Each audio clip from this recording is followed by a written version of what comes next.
नमस्कार, मैं रवीश कुमार। सोनम वांगचुक को गिरफ्तार कर लिया गया है। दोपहर 2:30 बजे वांगचुक प्रेस को संबोधित करने वाले थे, लेकिन उससे पहले ही गिरफ्तार हो गए। हम सभी उनका इंतजार कर रहे थे, तभी उनकी गिरफ्तारी की खबर आ गई। वे अपने गांव से लेह की ओर आ रहे थे जब गिरफ्तार किए गए। सोनम वांगचुक ने भारतीय सेना के लिए सौर ऊर्जा से चलने वाला एक टेंट बनाया है। इसके बाद भी उन पर देशद्रोह के आरोप लगे, चीन का एजेंट कहा गया। उनकी गिरफ्तारी तभी से तय लगने लगी थी। जो व्यक्ति भारत की सेना के लिए लद्दाख की ठंड में सौर ऊर्जा से चलने वाले टेंट का आविष्कार करेगा, उसके आविष्कार से लाखों रुपए की बचत होगी और पर्यावरण की रक्षा हुई है, क्या वह देशद्रोही हो सकता है? वांगचुक के नाम पर कई पेटेंट हैं। उन्होंने आइस स्तूप बनाकर पानी के संकट का बड़ा समाधान खोजा। इसके तहत सर्दी के दिनों में बर्फ के रूप में पानी को जमा करने की टेक्नोलॉजी बनाई, जो गर्मी के दिनों में पिघलकर किसानों के पास जाता है। जिस व्यक्ति का जीवन इन सब में लगा हो, क्या वह देशद्रोही हो सकता है? तो इस बार की सर्दियों में हमने ये देखा कि जो हमारे सैनिक हजारों में तैनात है गालवान की वादी में, वहां बहुत कड़ाके की ठंड पड़ती है और उन्हें बहुत तकलीफें हो रही हैं। तो हमने इस यूनिवर्सिटी में एक प्रोजेक्ट पे काम करना शुरू किया और प्रोजेक्ट था एक ऐसा तंबू, पैसिव सोलर हीटेड टेंट बनाने का, जिसमें कि हमारे सैनिक आराम से रह सकें और गर्मी सूरज से हो और न तेल का खर्चा न धुआं हो। 24 सितंबर से पहले और उसके बाद भी वांगचुक ने बार बार हिंसा की निंदा की और कहा कि इससे आंदोलन कमजोर हुआ है।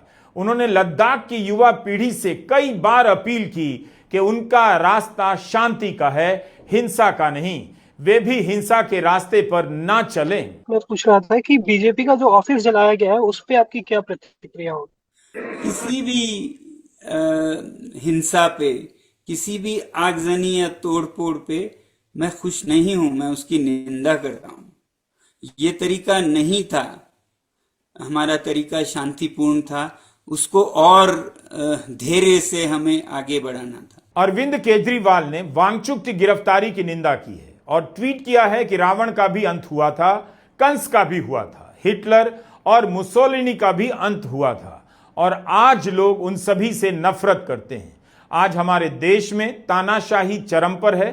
तानाशाही और अहंकार करने वालों का अंत बहुत बुरा होता है। जो व्यक्ति लगातार शांति की बात कर रहा था, अहिंसक तरीके से आंदोलन और अनशन करता रहा, उसे ही हिंसा के आरोप में गिरफ्तार कर लिया गया। लेह की हिंसा के बाद अपने संबोधन में वांगचुक ने कहा था कि उनका अनशन शांति से चल रहा था, धीरे धीरे लोग जुड़ रहे थे, लेकिन 24 तारीख को अचानक बड़ी संख्या में लोग आ गए और उनका आक्रोश नियंत्रण से बाहर चला गया। ये जो युवा पीढ़ी है, इन सब से बहुत अंदर ही अंदर आग बबूले हो रहे थे और किसी को ऐसा अनुमान नहीं था कि आज के जैसा कुछ होगा। अचानक से हजारों में निकल के आए और इस तरह का एक नजारा बना। ये सिर्फ कुछ ही युवाओं का या ऐसा नहीं था, इसमें बच्चियां, स्कूल की लड़कियां, कॉलेज की लड़कियां, मंक्स जो भिक्षु हैं, वो भी आके बाहर भिड़ने लगे पुलिस से। तो ये एक तरह का बड़ा सी था। गृह मंत्रालय के प्रेस नोट में सोनम वांगचुक के भड़काऊ भाषणों को हिंसा का कारण बताया गया है। यह भी लिखा है कि सोनम वांगचुक ने स्थिति को नियंत्रित करने के लिए कोई गंभीर प्रयास किए बिना एम्बुलेंस से अपने गांव चले गए। यह गृह मंत्रालय का कहना है कि गांव चले गए, हिंसा नहीं रोकी, इसलिए उनकी भूमिका संदिग्ध है और वांगचुक गिरफ्तार हो गए। वांगचुक का कहना है कि सरकार मुद्दों से ध्यान भटकाने के लिए उन्हें बलि का बकरा बनाना चाहती थी। वे गिरफ्तारी से नहीं डरते हैं और अपने गांव में ही हैं। अब उनकी गिरफ्तारी हो चुकी है।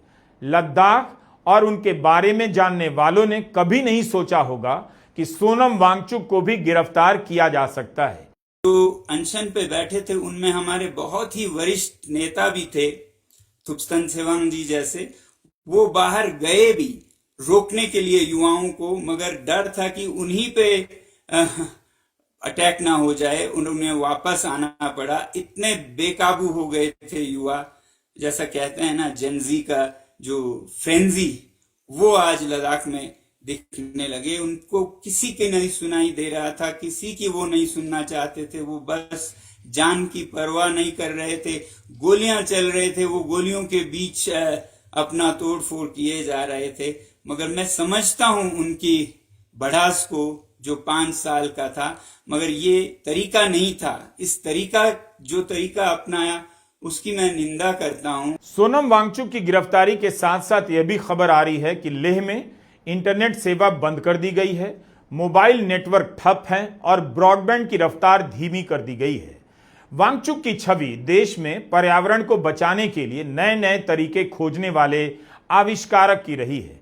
उनकी कहानी को लेकर 3 इडियट्स फिल्म बन चुकी है और कई अंतर्राष्ट्रीय पुरस्कार भी मिले हैं। 25 सितंबर की प्रेस कॉन्फ्रेंस में सोनम वांगचुक ने कहा था, गृह मंत्रालय के अधिकारी आने वाले हैं, उनसे बातचीत होगी। लेकिन 26 सितंबर को गिरफ्तार हो गए। बार बार कहते रहे कि इतने साल से वे शांतिपूर्ण तरीके से आंदोलन कर रहे थे, लेकिन उसे सफल नहीं होने दिया गया। अगर शांति का आंदोलन सफल हो गया होता तो युवाओं को हिंसा करने का मौका नहीं मिलता। कल जब गृह मंत्रालय से वरिष्ठ अधिकारी आएंगे, वो बातचीत करेंगे, उससे हमें दिखेगा कि सरकार हमारी सुन रही है कि या वो अभी भी अनसुनी कर रहे हैं। तो इससे तो अगर ऐसा है तो रोष और बढ़ेगा, और भी ऐसा बदकिस्मती से हो सकता है। मगर हम चाहेंगे कि जो हमने 5 साल से आजमाया वो कामयाब हो। मेरा सबसे बड़ा शिकायत सरकार से है कि हम इतने सालों से शांति आजमा रहे थे, उन्होंने शांति को फेल करके अशांतिपूर्ण तरीकों को एक तरह से हवा दी। क्योंकि ये युवा कभी नहीं आते अगर हमारा अनशन सफल होता, अगर हमारा पदयात्रा सफल होता तो युवाओं को इस तरह सड़क पे आने की कभी जरूरत नहीं पड़ती। जब कुछ भी सफल नहीं हो रहा था, हमारा शांतिपूर्ण रास्ता एक मजाक बन रहा था, तो वो सड़कों पे आए। लद्दाख में 6ठी अनुसूची लागू करने और पूर्ण राज्य का दर्जा दिए जाने को लेकर सोनम वांगचुक और उनके साथियों ने 10 सितंबर से भूख हड़ताल की थी, जिसे 24 सितंबर के हिंसा के बाद समाप्त कर दिया। इस हिंसा में बीजेपी के दफ्तर को जला दिया गया और हिंसा के दौरान पुलिस की फायरिंग में 4 युवाओं की मौत हो गई। गृह मंत्रालय ने अपने बयान में कहा कि पुलिस को आत्मरक्षा में गोली चलानी पड़ी, जिसमें कुछ लोगों की मौत हुई है। हिंसा में 30 से अधिक सुरक्षाकर्मी घायल हुए हैं और 40 से अधिक लोगों के खिलाफ मुकदमे दर्ज हुए हैं। दर्जनों लोग हिरासत में लिए गए हैं। ले एपेक्स बॉडी LAB से जुड़े युवा नेताओं को पकड़ा गया है और उनकी तलाशी हो रही है। गिरफ्तारी से पहले सोनम वांगचुक ने कहा था, LAB के नेता तो लोगों से शांत होने की अपील कर रहे थे, इस कारण वे भी हिंसा की चपेट में आ गए और उनकी भी गिरफ्तारी हो गई। जिस तरह से सोनम वांगचुक के खिलाफ एंटी नेशनल, विदेशों से फंडिंग लेने और हिंसा को भड़काने के आरोप लगाए जा रहे थे, अफवाहें फैलाई जा रही थीं, उससे अंदेशा हो गया था कि सोनम वांगचुक के खिलाफ कार्रवाई की जा सकती है। क्या विदेशी फंडिंग के बारे में तभी पता चला जब लेह में हिंसा हुई? 1 सितंबर 2024 को वांगचुक ने 125 लोगों के साथ 1 महीने तक की यात्रा की, लेह से दिल्ली तक की। उस दौरान क्या किसी विदेशी फंड का पता नहीं चला? अक्टूबर 2024 में वांगचुक ने 16 दिनों का अनशन किया, जिसे सरकार के आश्वासन के बाद तोड़ दिया। क्या उस समय सरकार ने विदेशी फंड की जांच नहीं की? मार्च 2024 में सोनम वांगचुक ने पूर्ण राज्य और 6ठी अनुसूची लागू करने की मांग को लेकर भूख हड़ताल की। 0 डिग्री से भी नीचे के तापमान में 21 दिनों तक भूख हड़ताल की। तब क्यों नहीं विदेशी फंड का पता चला और गृह मंत्रालय ने उनके NGO का FCRA लाइसेंस रद्द किया? अचानक से 24 सितंबर के बाद से ही सब कुछ क्यों पता चल रहा है कि विदेशी फंड का हाथ है और सोनम वांगचुक के खिलाफ सोशल मीडिया में अभियान चलने लग जाता है? मणिपुर में 2 साल से हिंसा जारी है, क्या वहां भी विदेशी फंड का हाथ है? अगर है तो सरकार को बताना चाहिए कि क्या कार्रवाई हुई और कितने विदेशी फंड मिल गए। प्रधानमंत्री नरेंद्र मोदी के मणिपुर दौरे के बाद ही वहां असम राइफल्स के 2 जवानों को घात लगाकर मार दिया गया। कई जवान घायल भी हुए हैं। क्या उसमें विदेशी फंड का हाथ था? एक तरफ विदेशी फंड का भूत खड़ा किया जा रहा है और दूसरी तरफ झूठ का सहारा लिया जा रहा है कि कांग्रेस का पार्षद बीजेपी दफ्तर के बाहर हिंसा भड़काने के लिए लोगों को उकसा रहा था। संबित पात्रा की प्रेस कॉन्फ्रेंस का जो वीडियो बीजेपी के ट्विटर हैंडल और यूट्यूब चैनल पर है, उसमें अब उनकी प्रेस कॉन्फ्रेंस का वह हिस्सा नहीं जिसमें वे कांग्रेस के पार्षद की तस्वीर लहराकर दिखाते हैं। लेकिन आप समाचार एजेंसी एएनआई के ट्विटर हैंडल और तमाम न्यूज चैनलों पर संबित पात्रा का यह बयान चलता हुआ देख सकते हैं, सुन सकते हैं, जिसमें वे हाथ में तस्वीर लेकर कांग्रेस के पार्षद पर आरोप लगा रहे हैं। वीडियो में संबित पात्रा कहते हैं कि इसके कई फोटो सामने आए हैं। हम संबित पात्रा का वह वीडियो नहीं दिखा सकते क्योंकि अब यह हिस्सा हमें बीजेपी के हैंडल पर नहीं मिल रहा है। सोनम वांगचुक का कहना है कि घटना स्थल पर इनके चेहरे से मिलते जुलते व्यक्ति की तस्वीर को पहले अमित मालवीय ने वायरल किया और उस तस्वीर को संबित पात्रा ने प्रेस कॉन्फ्रेंस में दिखाई। अमित मालवीय ने भी यही तस्वीर पोस्ट की थी और कांग्रेस पार्षद सेपक का नाम लिया, लिखा कि यह आदमी लद्दाख में दंगा करवा रहा है। इसमें देखा जा सकता है कि बीजेपी दफ्तर को टारगेट करने वाली भीड़ को यह व्यक्ति उकसा रहा है। तुरंत ही इसे राहुल गांधी से जोड़ दिया गया। सोनम वांगचुक का कहना है लद्दाख में कांग्रेस इतना बड़ा प्रदर्शन नहीं कर सकती।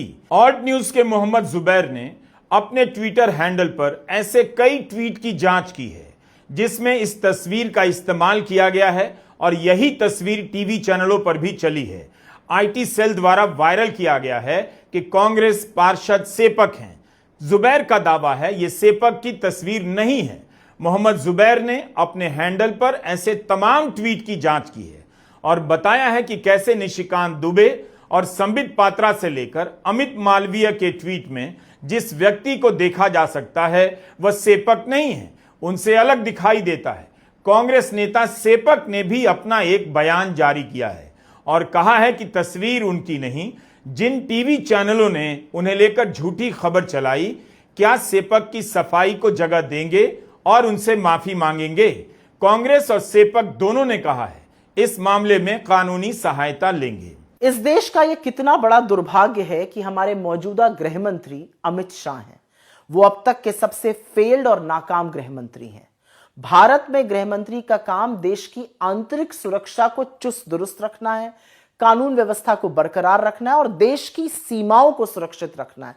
पर क्या इनमें से एक भी काम अमित शाह जी ठीक से कर पा रहे हैं?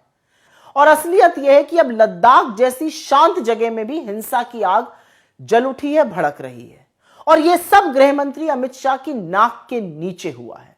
यह असलियत है।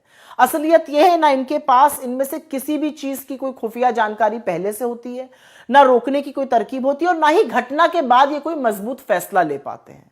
बस बड़ी बड़ी बातें कराना हो तो इनको सामने खड़ा कर दो। इनसे होना हवाना कुछ खास है नहीं। कहने को तो आंतरिक सुरक्षा इनकी बात इनका काम है, दूसरा इनका काम है बॉर्डर सुरक्षित रहें, लेकिन जब मौका मिलता है ये घुसपैठिए करने लगते हैं। अरे आप ही गृह मंत्री हैं, आप ही की जिम्मेदारी है, उस जिम्मेदारियों से कब तक भागिएगा? लेकिन यह सच है कि देश एक बहुत ही विफल नाकाम गृह मंत्री का खामियाजा जोर से भुगत रहा है। निशिकांत दुबे ने तो सीधे जॉर्ज सोरोस से तार जोड़ दिया। कांग्रेस के पार्षद सेपक और राहुल गांधी की पुरानी तस्वीर को ट्वीट किया, जॉर्ज सोरोस को सीन में ले आते हैं, सेपक को सोरोस का एजेंट बता देते हैं। 2019 में जब लद्दाख को केंद्र शासित प्रदेश बनाया गया तब लद्दाख के लोगों ने इसे अपनी जीत के रूप में देखा और स्वागत किया। सोनम वांगचुक भी स्वागत करने वालों में शामिल थे, लेकिन बाद में उनकी उम्मीदें टूट गईं और सच्चाई सामने आई। कहा जा रहा है कि जब वांगचुक ने स्वागत किया तब तो उनकी तारीफ हुई और अब विरोध कर रहे हैं तो जॉर्ज सोरोस के एजेंट हो गए। इसी बात पर प्रधानमंत्री नरेंद्र मोदी को ट्रंप साहब को फोन करना चाहिए, कहना चाहिए जॉर्ज सोरोस को भारत के हवाले कर दिया जाए।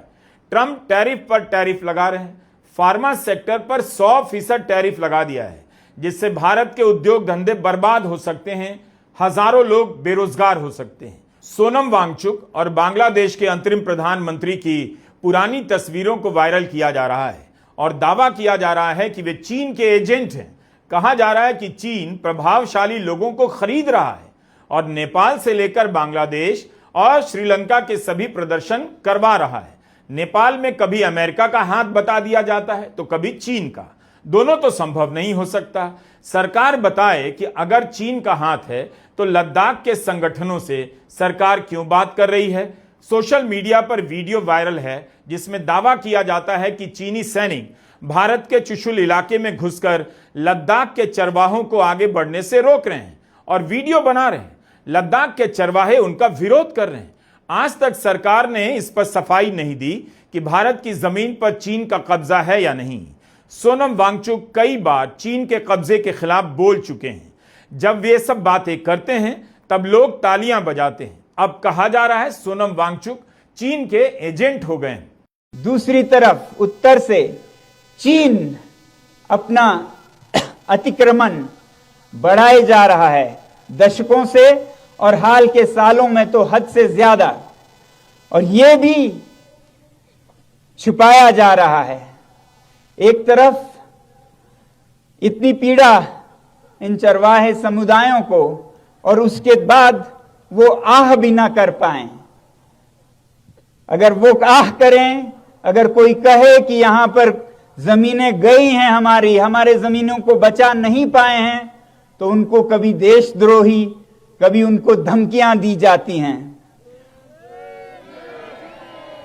जब हम ये कह रहे थे कि हम बॉर्डर की तरफ मार्च करेंगे तो कई लोगों ने हमें भी आप देशद्रोही हैं ऐसा कहा। तो मैं कहता हूं, हाँ, हम आह भी भर लें तो हो जाते हैं बदनाम, वो कत्ल भी करें तो चर्चा नहीं होता।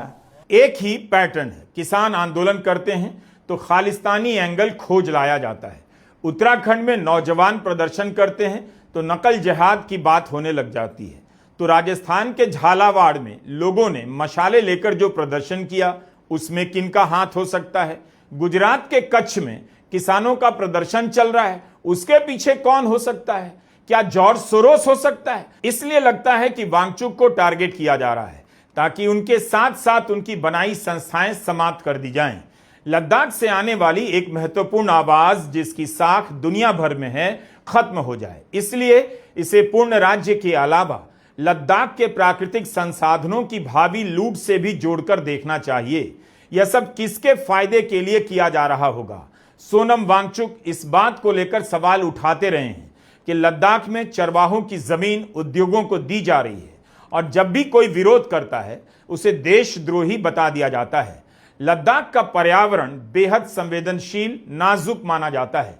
विकास के नाम पर लद्दाख का वह हाल नहीं होना चाहिए जिसे आपने इस बार की बारिश में उत्तराखंड और हिमाचल में तबाही के रूप में देखा है। पूर्ण राज्य की मांग और छठी अनुसूची को लेकर सोनम वांगचुक के अलावा ले एपेक्स बॉडी LAB और कारगिल डेमोक्रेटिक अलायंस KDA जैसे संगठन भी जुड़े रहे हैं। इन सभी के साथ आने से ही पिछले साल मार्च में यह आंदोलन बड़ा हुआ। हर धर्म के लोग इसमें आ गए। लद्दाख में छठी अनुसूची को लेकर 2020, 21 और 22 में भी बड़े पैमाने पर आंदोलन हुआ है। लोगों का यह भी कहना है कि केंद्र शासित बनने के बाद जो ऑटोनोमस हिल डेवलपमेंट काउंसिल बनाई गई है काफी कमजोर संस्था है। करगिल में भी अपने प्रतिनिधित्व को लेकर असंतोष है। करगिल में भी कई बार इस तरह के बंद हो चुके हैं। दिसंबर 2023 से एक उच्च स्तरीय कमेटी लद्दाख से जुड़ी मांगों को लेकर बातचीत कर रही है। इसकी एक बैठक 6 अक्टूबर को होने वाली है। 21 सितंबर को लद्दाख बुद्धिस्ट एसोसिएशन के चेरिंग दोरजे ने द हिंदू की विजेता सिंह से कहा, कभी भी नियमित बातचीत नहीं होती। बातचीत शुरू हो इसलिए भी सोनम को भूख हड़ताल करनी पड़ी और पदयात्रा करनी पड़ी। दोरजे ने कहा है कि अभी तक बातचीत में राज्य का दर्जा दिए जाने को लेकर और छठी अनुसूची में शामिल करने को लेकर कोई बैठक नहीं हुई। गृह मंत्रालय के प्रेस नोट में आरक्षण बढ़ाने, परिषद में महिलाओं का प्रतिनिधित्व बढ़ाने और आधिकारिक भाषा की बात तो है, लेकिन प्रेस नोट छठी अनुसूची के सवाल पर सिर्फ इतना लिखता है कि इस मुद्दे पर एपेक्स बॉडी लेह और करगिल डेमोक्रेटिक अलायंस के साथ सक्रिय रूप से बातचीत की जा रही है। जिन मांगों को लेकर वांगचुक भूख हड़ताल पर थे वे हाई पावर कमेटी में चर्चा का अभिन्न अंग है, मगर राज्य के दर्जे की मांग और छठी अनुसूची को लेकर अभी तक कमेटी में क्या बातचीत हुई, इसे लेकर प्रेस नोट में कोई जानकारी नहीं। गृह मंत्रालय ने लिखा है कि जिन मांगों को लेकर श्री वांगचुक भूख हड़ताल पर थे वे एचपीसी की चर्चा का अभिन्न अंग है। कई नेताओं द्वारा भूख हड़ताल समाप्त करने का आग्रह करने के बावजूद उन्होंने भूख हड़ताल जारी रखी और अरब स्प्रिंग शैली के विरोध प्रदर्शनों और नेपाल में जेंजी के विरोध प्रदर्शनों का भड़काऊ उल्लेख करके लोगों को गुमराह किया। छठी अनुसूची का विस्तार लद्दाख में क्यों नहीं किया जा सकता है, क्यों इतना समय लगा? 26 सितंबर को असम में बीटीसी बोडोलैंड टेरिटोरियल काउंसिल के चुनाव के वोटों की गिनती हुई। छठी अनुसूची के तहत ही 2003 में बोडोलैंड टेरिटोरियल काउंसिल की स्थापना हुई थी। केंद्र में तब अटल बिहारी वाजपेयी की सरकार थी। राज्य सरकार और बोडो लिबरेशन टाइगर्स ने मिलकर यह फैसला किया। इसके लिए बोडो समुदाय ने 20 साल से भी लंबे समय तक आंदोलन किया। छठी अनुसूची के तहत बीटीसी की मांग इसलिए की जा रही थी ताकि जमीन से जुड़े अधिकारों और बोडो समुदाय की सांस्कृतिक पहचान और विरासत को संरक्षण मिल सके। कुछ इसी तरह की मांग लद्दाख की भी है।